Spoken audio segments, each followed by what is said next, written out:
बोलिए सदगुरुदेव की साहेब।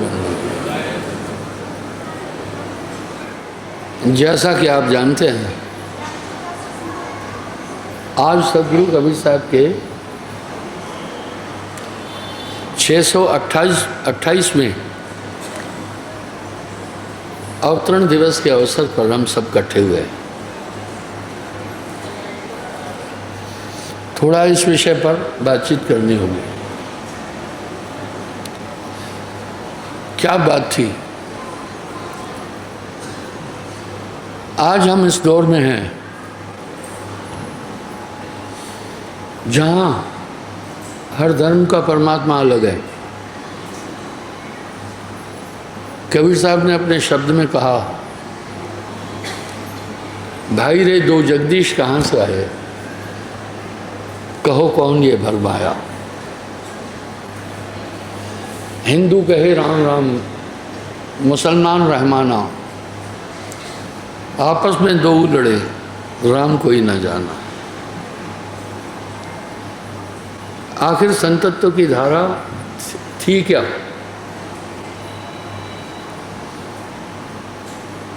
मैं अपनी बात जोड़ूंगा। पहले कोपरनिकलस ने जब कहा धरती घूम रही है, धर्मावलंबियों ने इसका विरोध किया।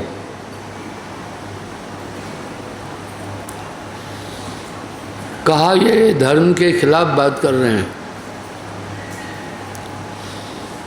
कोपरनिकलस एक वैज्ञानिक था और वहाँ का राजा जानता था कोपरनिकलस कोई साधारण व्यक्ति नहीं है, बुद्धिजीवी है। पर धर्मावलंबियों का विरोध का आधार क्या था?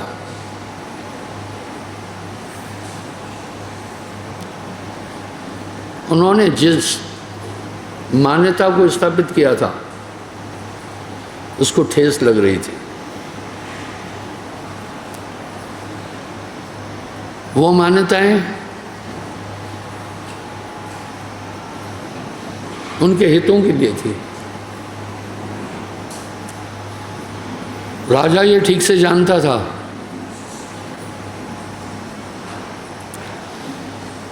कि कोपरनिकलस बुद्धिजीवी और वैज्ञानिक है। कोपरनिकलस को बोला गया ये कहो धरती नहीं घूम रही। उसने कहा नहीं, धरती घूम रही है। राजा ने धर्मावलंबियों के कारण कहने के अनुसार कोपरनिकलस को धर्मा विरोधी करके मृत्यु दंड दिया।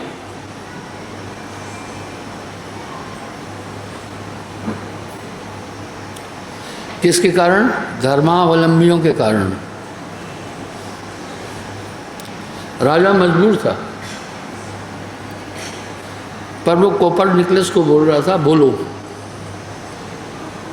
धरती नहीं घूम रही है, तुम्हें छोड़ देंगे। बोला ना, धरती घूम रही है।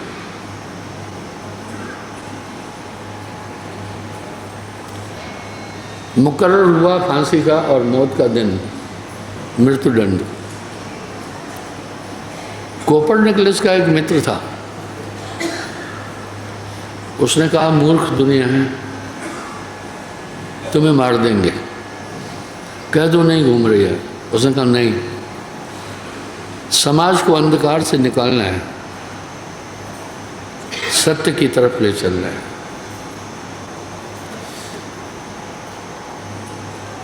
मित्र ने कहा ठीक है, अगर आप मेरी बात से सहमत नहीं हैं तो मैं तुम्हें मरता हुआ देखना नहीं चाहता, तुमसे पहले मैं सुसाइड कर लूँगा। कोपरनिकलस का वो प्रिय मित्र था। कहा ठीक है भाई, तू मत मर, मैं कह दूंगा कि धरती नहीं घूम रही है। कोपरनिकलस ने राजा को संदेश भेजा, ठीक है मैं कह दूंगा धरती नहीं घूम रही, कि ठीक है भाई मैं कह दूंगा धरती नहीं घूम रही है। राजा ने धर्मावलंबियों को कहा कि भाई कोपरनिकलस इस बात के लिए सहमत है, वो कह देगा कि मेरी गलती है, धरती नहीं घूम रही। वो सब इकट्ठे हुए, कोपरनिकलस आया,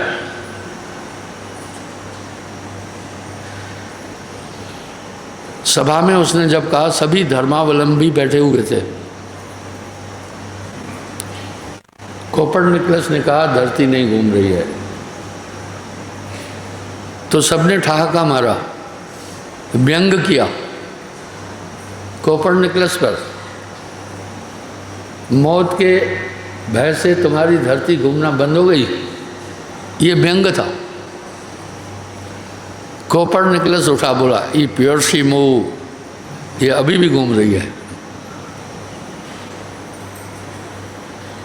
उसको मौत की सजा दी गई। कोपरनिकलस को फांसी पर चढ़ा दिया गया। और आज न्यूटन पहला वैज्ञानिक नहीं था जिसने कहा धरती घूम रही है। उससे 100 साल पहले ही कोपरनिकलस ने ये बात कही थी। कोपरनिकलस की थ्योरी पर ही न्यूटन आगे बढ़ा है। इसी तरह प्रथम संत सदगुरु कबीर साहब को कहते हैं, धरती पर जब आए पहले उन्होंने धार्मिक पाखंडवाद के विषय में जागृति लाई। स्वाभाविक है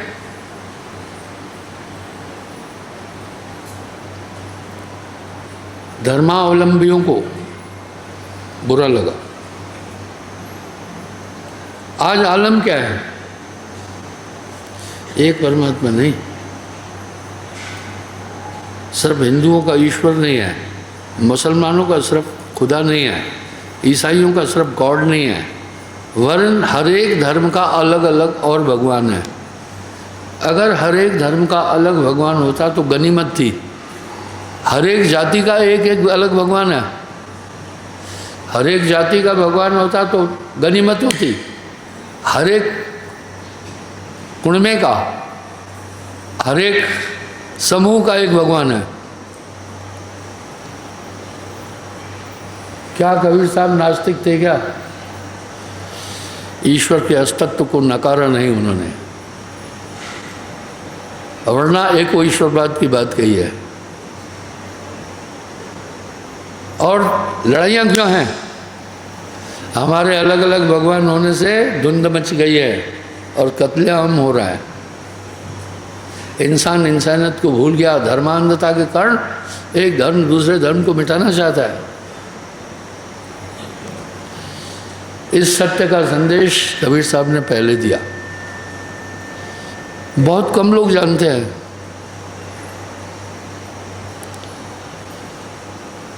बावन कसनी के बारे में कबीर साहब को 52 बार सजाए मौत दी गई थी, लेकिन उनको मार नहीं सके। आज भी उनकी वाणियों में 52 कसनी का उल्लेख है, लेकिन धर्मावलंबी इसको सुनने के पक्ष में नहीं है। कबीर साहब ने नास्तिकवाद को स्थापित नहीं किया, वरन एक संदेश दिया। और वो संदेश व्यवहार संगत है। कस्तूरी कुंडल बसे, उनके दोहों में, उनके शब्दों में, उनकी वाणियों में ये शब्द आ रहे हैं, भाई रे दो जगदीश कहाँ से आया। उन्होंने एक संदेश दिया, ईश्वर तुम्हारे अंदर है। तो ये क्या गलत संदेश था? ये तो वेद भी कह रहे हैं।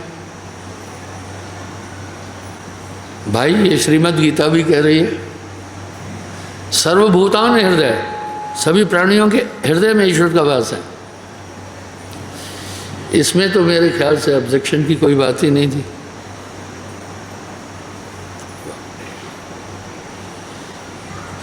मैं ये प्रमाणित करने की कोशिश कर रहा हूँ। कबीर साहब एक अनूठी शख्सियत थी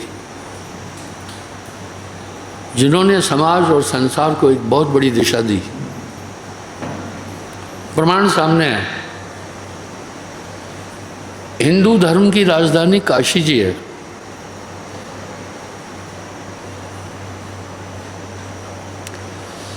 काशी के राजा वीर सिंह बघेल उनके शिष्य थे।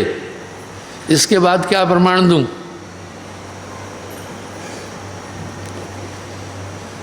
हिंदू धर्म की धार्मिक राजधानी काशी जी है। जैसे मुसलमानों की धार्मिक राजधानी मक्का मदीना है,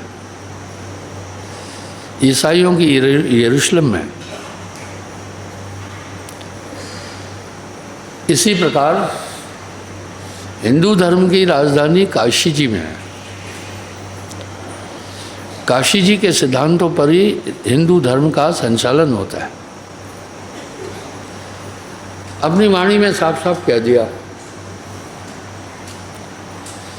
काशी में हम प्रकट भय रामानंद पर दया। संतों मैं अविगत से चलाया, कोई भेद मरम ना पाया। अनूठी चीज थी।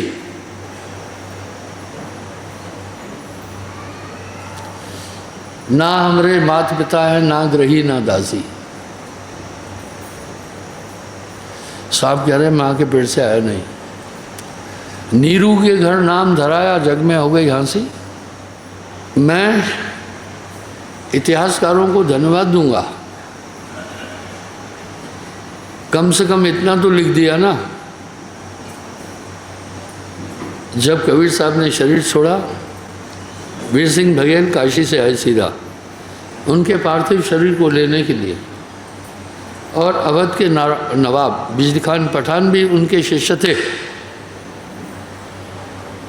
दोनों दीन के पीर।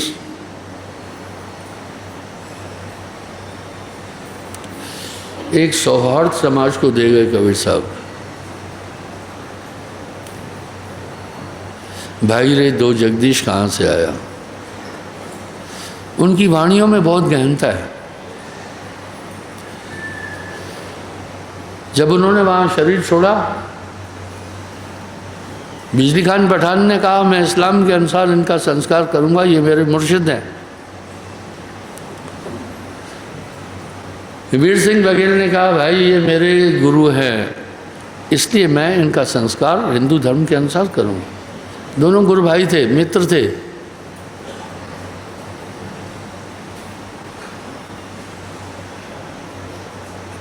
बिजली खान पठान का तर्क था, मगर अवध में आता है और बिजली खान पठान अवध के नवाब थे। अवध में 17 जिले आते हैं, बहुत बड़ा है अवध। बोला कबीर साहब का अवतरण काशी में हुआ, मैं वहीं आकर दीक्षा लिया। पर अभी कबीर साहब खुद चल के आए हैं मेरे राज्य में, इसलिए अभी उनके शरीर पर मेरा अधिकार है। दोनों के तर्क थे।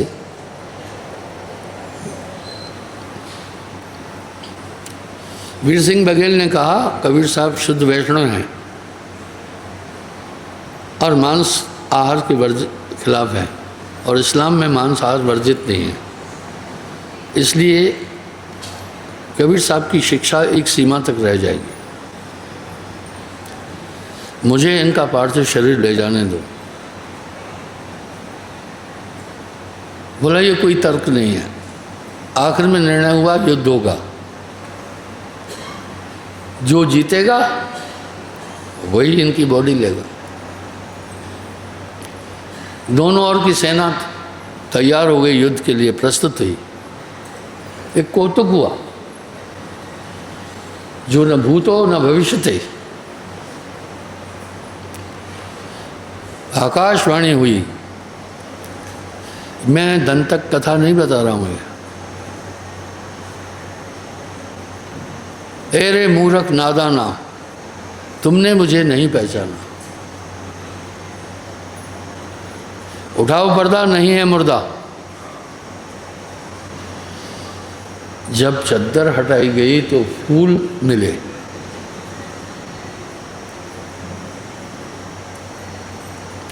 सब कौतुक रह गए, कौतुक। मुसलमानों ने मजार बना दी, हिंदुओं ने समाधि। प्रतीकात्मक आज भी वो मौजूद है मगर में। कबीर साहब के 2 टुकड़े नहीं किए गए।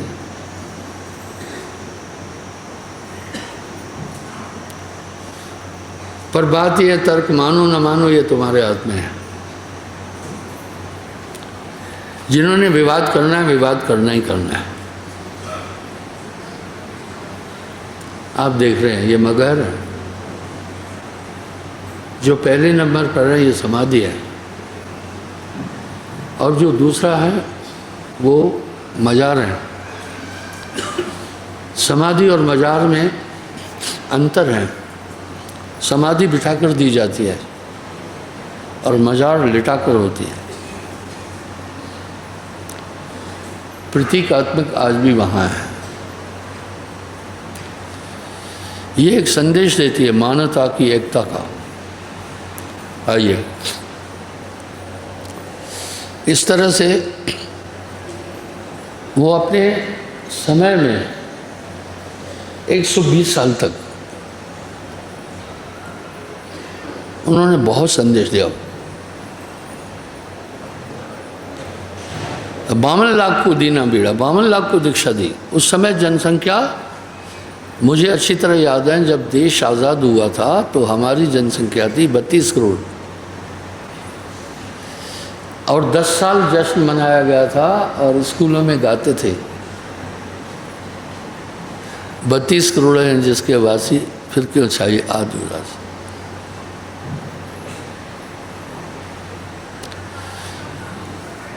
उसमें से 52 लाख को दीक्षा दी।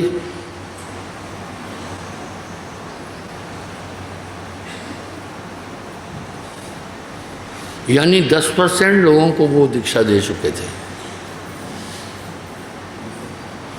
अगर 10% आज की पॉपुलेशन से देखें जो 14 करोड़ होता है, कोई ऐसा पंथ नहीं है जो 14 करोड़ लोगों को नाम दिया हो। ठीक है, ये करिश्मा किया। उनकी कई वाणियों में आता है। क्या संदेश दिया?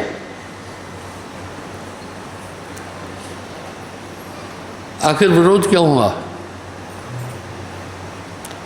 थोथी मान्यताओं पर प्रहार किया, मनुष्य पर नहीं किया, धर्म पर नहीं किया, बरादरी पर नहीं किया। आज दृष्टिपात करो, पूरे संसार के ऊपर नज़र डालो, जहाँ भी ये हो रही हैं सब चीज़ें, ये केवल धर्मांधता के कारण से हो रही है।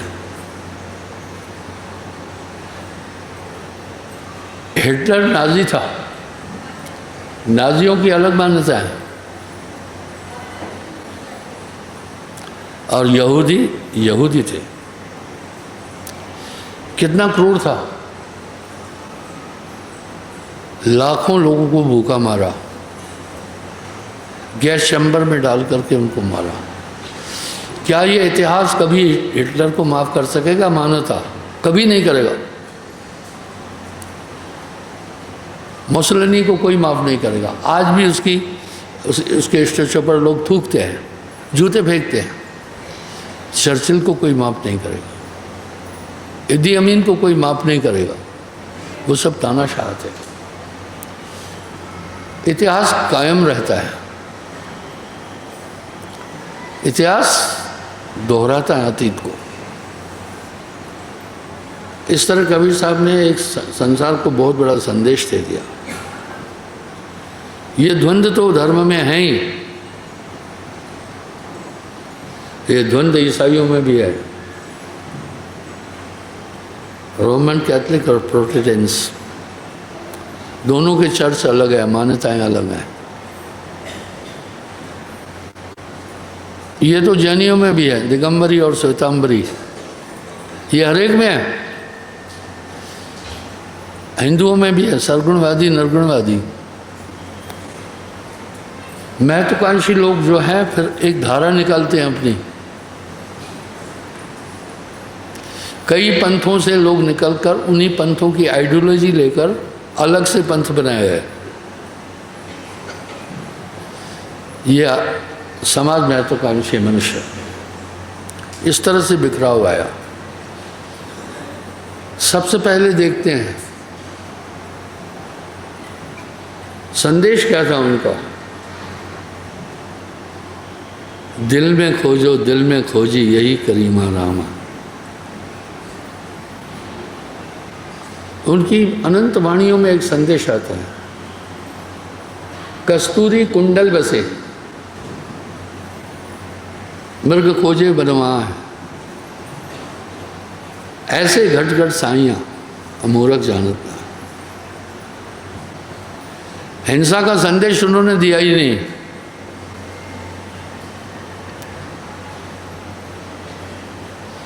कि उनकी वाणी में कोकिलामय वाणी है, मिठास है।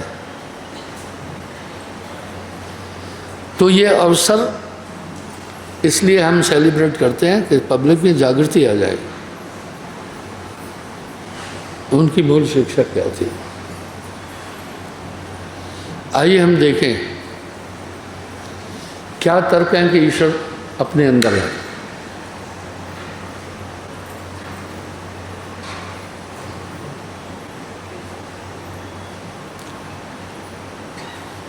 तू मोको कहाँ ढूंढे रे बंदे, मैं तो तेरे पास में।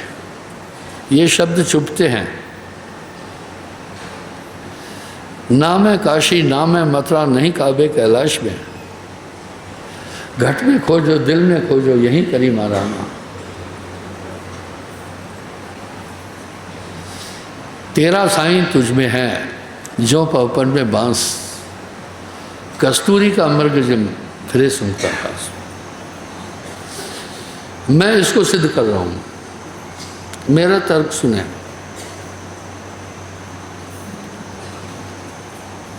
आत्मा के बारे में मैं प्रूव करता हूं, ईश्वर अपने अंदर है। मेरा एक सवाल है, जो आत्मा को अमर मान रहा है वो हाथ खड़ा करो।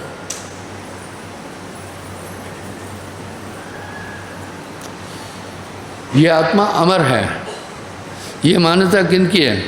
सभी धर्मों की, जितने भी धर्म प्रचलित है सबकी है। प्रमाण। इसलिए कोई शरीर त्याग देता है तो सभी धर्मों में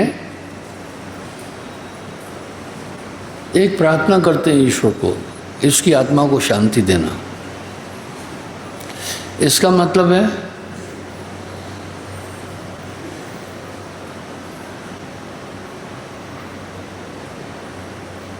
ये हम सब ने मान लिया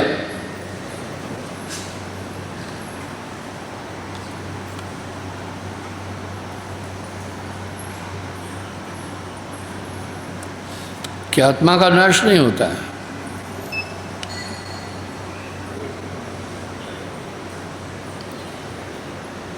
ये हम सब ने मान लिया।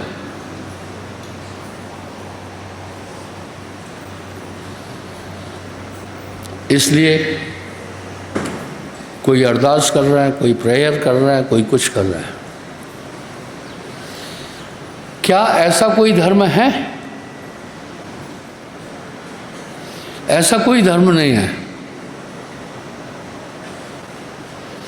जिसमें मृतक के लिए ईश्वर से प्रार्थना नहीं की जा रही है। इसका मतलब है सब धर्मों ने सिद्धांत रूप से स्वीकार किया कि आत्मा अमर है। पर आत्मा नहीं देख रहा है आदमी।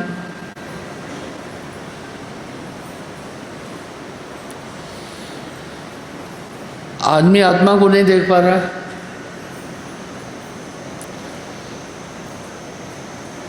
जो तिल माही तेल है, जो चकमक में आग।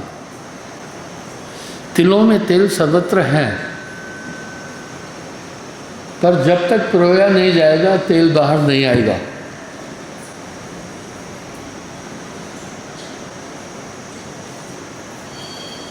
चकमक में आग है, जब तक रगड़ा नहीं जाएगा नहीं आएगी बाहर, गुप्त है। तो पहले तो आदमी अपनी आत्मा तक ही नहीं पहुंच पा रहा है। क्या इस आत्मा का धर्मशास्त्रों में, दुनिया के सभी धर्मों में आत्मा की कुछ व्याख्या है क्या? हाँ है। सभी धर्मों में की एक मान्यता है, शरीर अलग चीज़ है, आत्मा अलग चीज़ है। इसका ठोस प्रमाण सभी धर्मों से मिलता है। विशेष तौर पर हिंदू धर्म में बड़ा सुस्पष्ट है कि मृतक के कल्याण के लिए फिर हम सब प्रार्थनाएं करते हैं, अन्य चीज़ें कर रहे हैं। दुनिया के सभी लोगों की आत्मा के प्रति मान्यता क्या है?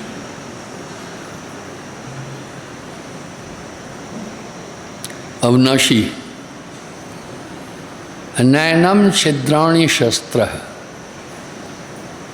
कोई शस्त्र आत्मा का भेदन नहीं कर सकता। नैनम दहन्ति पावकः। आग भी आत्मा को नहीं जला सकती। चल शोषन्ति मारुतः। हवा भी आत्मा का शोषण नहीं कर सकती। आकाश इसको विलोम नहीं कर सकता। पृथ्वी इसको नहीं दबा सकती। तो सोचें,